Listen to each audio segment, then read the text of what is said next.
Measures of central tendency.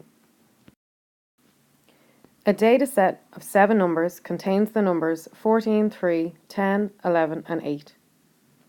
The mean of the data set is 9.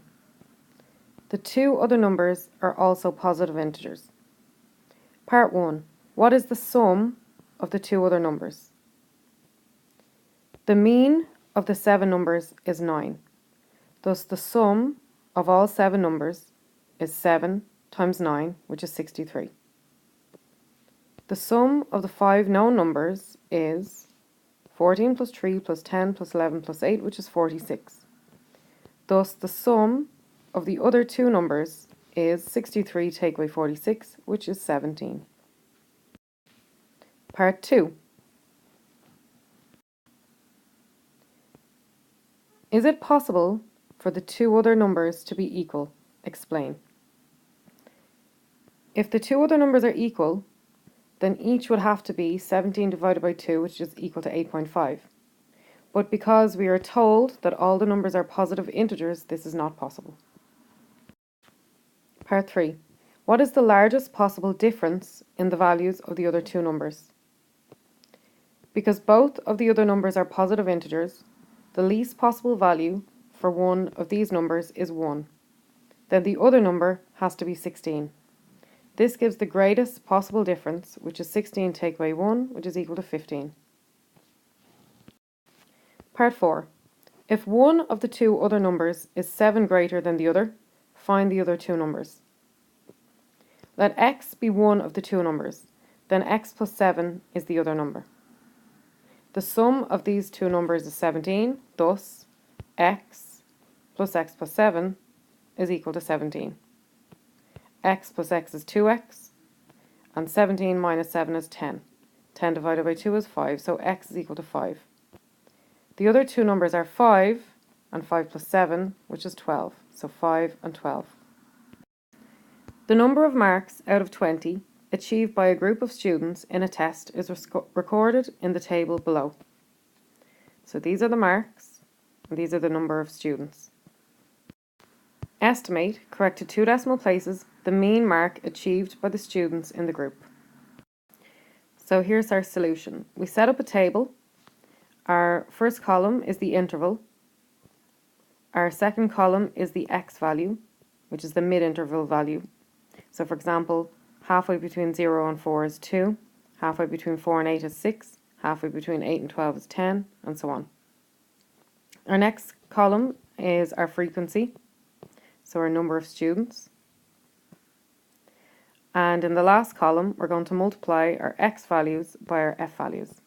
So 2 times 3 is 6, 6 times 5 is 30, 10 times 12 is 120, and so on.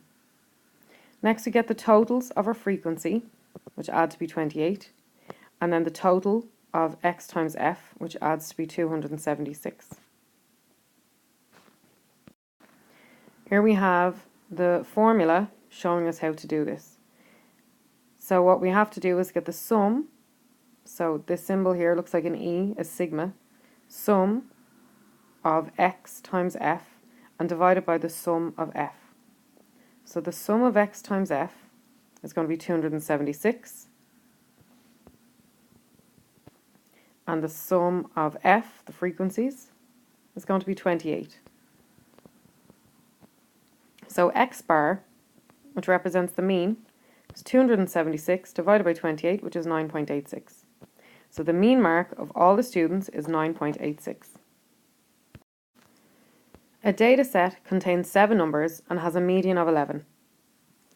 2 more numbers are added, and the median is still 11. Suggest 2 ways by which this could be the case. With 7 numbers, the median is the 4th number when the numbers are arranged in order. When 2 extra numbers are added, the median will then be the 5th number. This must also be 11. So method 1, one of the numbers is less than 11 and the other number is greater than 11. Method 2, at least one of the 2 added numbers is 11. So we can see it a bit clearly in the diagram. So if there are 7 numbers, so each box represents a number, The median, being 11, must be the fourth digit. So there would be 3 numbers to the left of it and 3 numbers to the right of it. It doesn't really matter what they are, so long as the median is 11. So therefore, if there's 7 numbers, it must be the fourth number. If there's 2 extra added, so there was originally 7 boxes, now we have 2 more boxes added, then the median must now be the fifth number. So 11 must be the fifth number. So there must be 1, 2, 3, 4 numbers to the left of it, and 1, 2, 3, 4 numbers to the right of it.